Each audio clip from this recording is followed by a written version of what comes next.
పూర్వకాలం నుంచి కూడా కుల వృత్తులు చేపడుతున్నటువంటి వారిని కూడా మరింత ముందుకు తీసుకెళ్లాలా.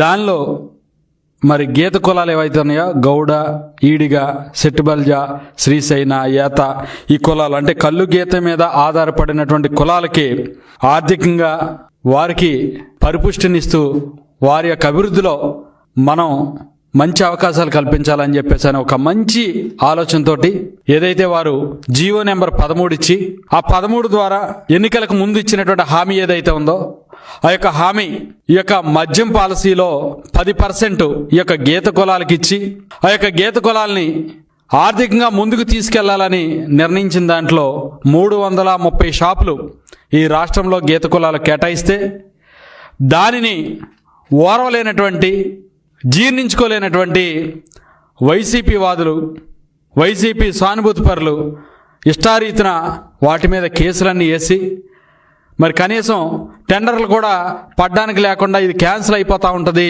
మీరు టెండర్లు వేస్తే డబ్బులన్నీ పోతాయని వారిని భయపెట్టే విధంగా ఏదైతే నిర్ణయం చేస్తూ ఉన్నారో, కేసులు వేస్తూ ఉన్నారో ఒకసారి అదంతా కూడా పరిశీలన చేసినట్లయితే గతంలో చంద్రబాబు నాయుడు గారు ప్రతిపక్ష నేతగా ఉండగా ఏలూరు జిల్లా జంగారెడ్డిగూడెంలో మరి బీసీ మీటింగ్ పెట్టినప్పుడు ఆ మీటింగ్లో గీత కార్మికులందరూ కూడా వారికి ఒక రిప్రజెంటేషన్ ఇచ్చి, అయ్యా మేము దశాబ్దాల కాలంగా, శతాబ్దాల కాలంగా ఈ యొక్క కుల వృత్తుల మీద ఆధారపడి ఉన్నాం, నేడు తాడి చెట్లు ఎక్కే దాంట్లో అనేకమైనటువంటి ఇబ్బందులు ఉన్నాయి, మా పిల్లలంతా కూడా కాస్త చదువుల మీద కూడా వెళ్తా ఉన్నారు, తాడి చెట్లు కూడా సరైన రీతిలో ఉండట్లేదు, మాకు మరి ఈ యొక్క వ్యాపారంలో కూడా అవకాశం కల్పించండి అని చెప్పేసానంటే దానికి ముందు జగన్మోహన్ రెడ్డి గారికి ఇదే కుల సంఘాల నుంచి అనేక మార్లు కలిసి అనేక విజ్ఞాపనలు చేసినా కూడా ముఖ్యమంత్రిగా జగన్మోహన్ రెడ్డి గారు పట్టించుకోకపోతే ప్రతిపక్ష నేతగా ఉన్నటువంటి చంద్రబాబు నాయుడు గారు ఈ యొక్క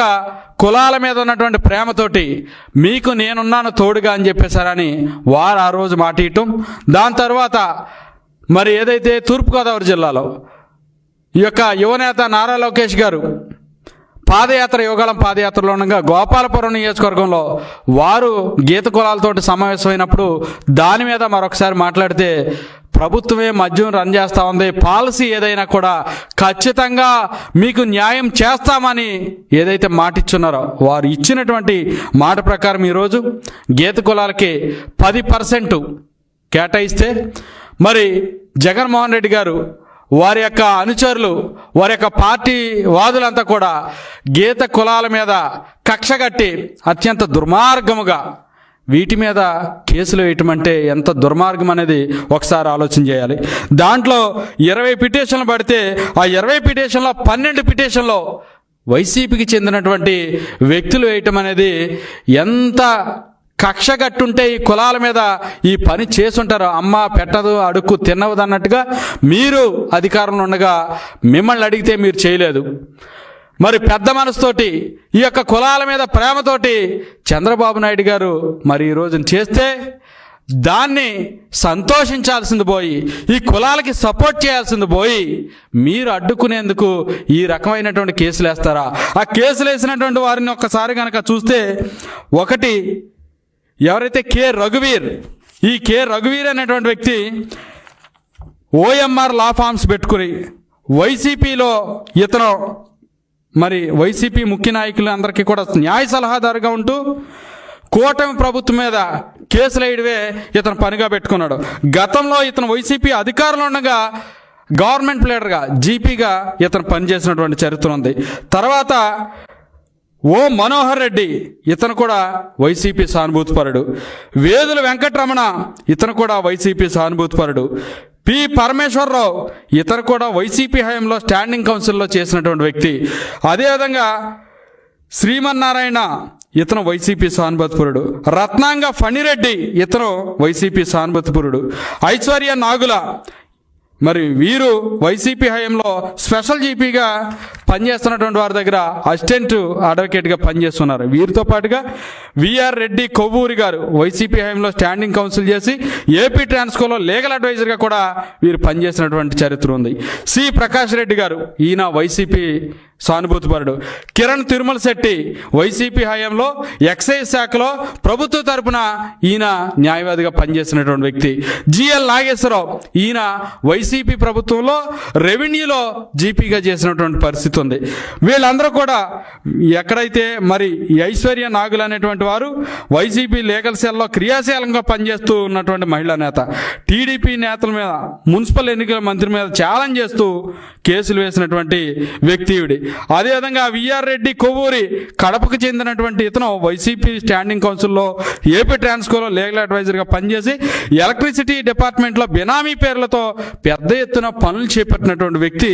ఇతను ఎంపీ ఎవరైతే బాబాయ్ గొడ్డలపోటులో భాగస్వామి అయినటువంటి అవినాష్ రెడ్డికి అత్యంత అనుచరుడు, సన్నిహితుడు ఇతడు. మరి ఇలాంటి వ్యక్తులు. అదేవిధంగా ఎవరైతే గుంటూరుకు చెందినటువంటి జిఎల్ నాగేశ్వరరావు ఉన్నాడో ఇతను రెవెన్యూ డీజీగా పనిచేస్తూ జీపీగా విజయసాయిరెడ్డికి, అంబటి రాంబాబుకి, పేర్నాని కేసుల్ని ఇతను ప్రత్యక్షంగా హ్యాండిల్ చేస్తున్నటువంటి వ్యక్తి. అంటే ఏమి మీరు ఇక్కడ మెసేజ్ ఇస్తా ఉన్నారు ఈ యొక్క కులాలకి? మీరేమీ పెట్టింది లేదు, చేసింది లేదు.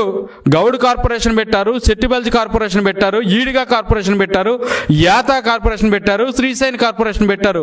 ఒక్క పైసా అయినా ఈ కులాలకు ఇచ్చినటువంటి 5 ఏళ్లలో చరిత్ర ఉందా?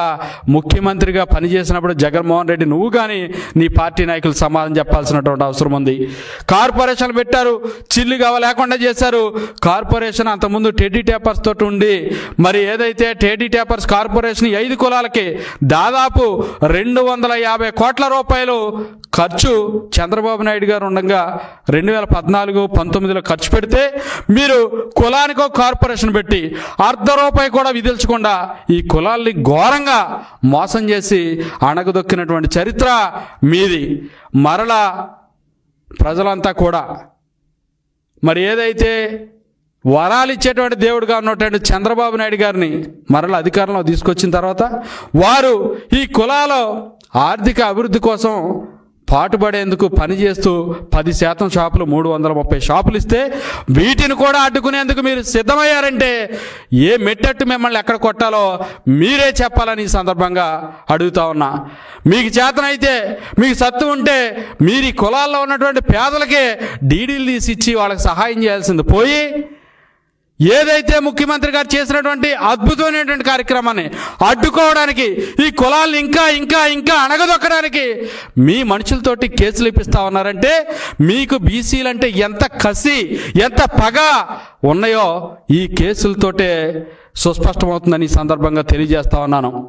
మీరు ఇదే రీతిన పోతా ఉంటే, ఇదే రకంగా పోతా ఉంటే ఏదైతే రేపల్లెలో 14 ఏళ్ల బాలుడు అమర్నాథ్ గౌడ్ని మరి అతి కిరాతకంగా నోటిలో గొడ్ల కుక్కేసి కాళ్ళు చేతులు కట్టేసి పెట్రోల్ పోసి అతి కిరాతకంగా అమానవీయంగా చంపేస్తే ముఖ్యమంత్రిగా నువ్వు కనీసం పలకరింపుకు రానటువంటి చరిత్ర అది చూసినటువంటి ఏ గౌడు బిడ్డ నీకు ఓటేయకుండా నిన్ను 11 సీట్లకు మరి ముగించారు.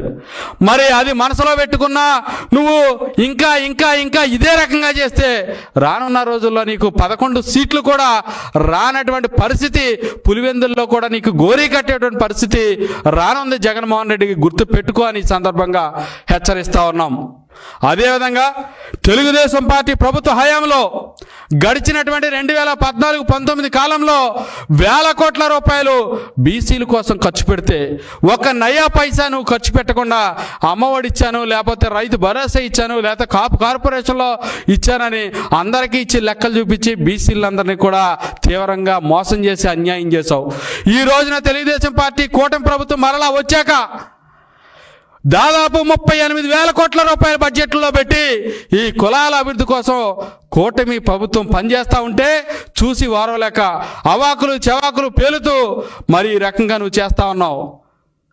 ఇదే కులాల్లో ఉన్నటువంటి వారిని ఇదే పార్టీల్లో మరి కేంద్రంలో లోక్సభ పంపిన, రాష్ట్రంలో అసెంబ్లీలో తీసుకొచ్చిన, మంత్రులు చేసిన ఇక్కడ ఒక గౌరవాన్ని నిలబెడతా ఉన్నారు ముఖ్యమంత్రిగా చంద్రబాబు నాయుడు గారు, లోకేష్ గారు. కానీ నువ్వేం చేసావు? ప్రతిపక్ష నేతల ఇళ్ల మీదకి పంపించి దాడులు చేపించి బూతులు తిట్టించి రాష్ట్ర ప్రజానీకం అంతా ఈ కులంలో పుట్టినందుకు సిగ్గుపడే విధంగా తయారు చేసావు జోగి రమేష్ లాంటి వాళ్ళందరినీ కూడా. ప్రజలంతా కూడా గమనిస్తూ ఉన్నారు, ప్రజలంతా కూడా చూస్తూ ఉన్నారు. ఖచ్చితంగా నువ్వు సమాధానం చెప్పాల్సినటువంటి పరిస్థితి రానున్న రోజుల్లో రోడ్ల మీదకి వచ్చినప్పుడు చెప్పాల్సినటువంటి పరిస్థితి వస్తూ ఉంటుంది. ఏ బీసీ కాలనీకి వెళ్ళినా, ఏ బీసీ బిడ్డను పలకరించినా చెప్పులతో నీకు స్వాగతం పలికేటువంటి రోజులు అతి దగ్గరలో ఉన్నాయని ఈ సందర్భంగా తెలియజేస్తా ఉన్నా. ఎందుకంటే ఓటుతో కొట్టారు, 151 నుంచి మధ్యలో 5 బీకి 11 మిగిల్చారు. ప్రతిపక్షం కూడా లేకుండా చేశారు. అయినా బుద్ధి లేకుండా ఇంకా ఇంకా ఇంకా ఇంకా అణగదొక్కుతూ బీసీలని ఈ రకంగా నువ్వు ఇబ్బంది పెడితే, గీత కులాలని ఈ రకంగా ఇబ్బంది పెడితే ఖచ్చితంగా రానున్న రోజుల్లో ఆ 11 సీట్లు కూడా రావు అనేటువంటి విషయాన్ని సుస్పష్టంగా తెలియజేస్తా ఉన్నాం, హెచ్చరిస్తా ఉన్నాం. జగన్మోహన్ రెడ్డి గుర్తుపెట్టుకో, ఖబర్దార్. నువ్వు గనక కేసులన్నీ కూడా విత్డ్రా చేయించకుండా, బీసీలు గనక బహిరంగ క్షమాపణ చెప్పకుండా రోడ్ల మీదకి వస్తే గనక ఖచ్చితంగా నువ్వు ఎక్కడికి వస్తే అక్కడికి గౌడ జాతి బిడ్డలందరూ కూడా నిన్ను తీవ్రంగా ప్రతిఘటిస్తామని ఈ సందర్భంగా హెచ్చరిస్తా ఉన్నాం. ఇందులో ఏమాత్రం అనుమానం లేదు. గతంలో కూడా ఇదే మాదిరిగా అనేక సార్లు నువ్వు తీవ్రమైనటువంటి ఇబ్బందులకు గురి చేసినటువంటి పరిస్థితి ఉంది. ఏదైతే ఈ యొక్క గౌడ దుకాణాలని ఊరికి 100 మీటర్ల దూరంగా పోవాలని 4000 దుకాణాలని కనుమరుగయ్యే విధంగా చేసావు నువ్వు. అదేవిధంగా ఎక్సైజ్ అధికారులకి గౌడ జాతి ఎవరన్నా తాళ్ళు ఎక్కితే హింసించి తాళ్ళు ఎక్కకుండా నువ్వు అధికారంలో ఉపయోగించి వారి యొక్క జీవితాల్ని నాశనం చేసినటువంటి చరిత్ర నీకుంది. గుర్తుపెట్టుకో, ఇది కూటమి ప్రభుత్వం, ప్రజా ప్రభుత్వం, బీసీల ప్రభుత్వం, బీసీల కోసం పనిచేసే ప్రభుత్వం. ఈ ప్రభుత్వంలో నీలాంటి వాళ్ళు ఎంతమంది వచ్చి ఎన్ని అడ్డు పొల్లలేసినా 10% ఆగేది లేదు, బీసీల అభివృద్ధి ఆగేది లేదు. ఖచ్చితంగా నీకు సమాధి కడతామని ఈ సందర్భంగా తెలియజేస్తూ, ఏదైతే ఈ యొక్క బీసీల కోసం ముఖ్యమంత్రి గారు ముఖ్యంగా గీత కులాల కోసం 10% కేటాయించారో వారికి ఈ సందర్భంగా హృదయపూర్వకమైనటువంటి నమస్కారాలు, పాదాభివందనం చేసుకుంటూ రానున్న రోజుల్లో ఈ కులాలకి మరింత చేదోడు వాదోడుగా మీరు ఉండాలని మీ వంట మేమంతా ఉంటామని ఈ సందర్భంగా తెలియజేసుకుంటూ సెలవు తీసుకుంటూ ఉన్నాను. జై హింద్.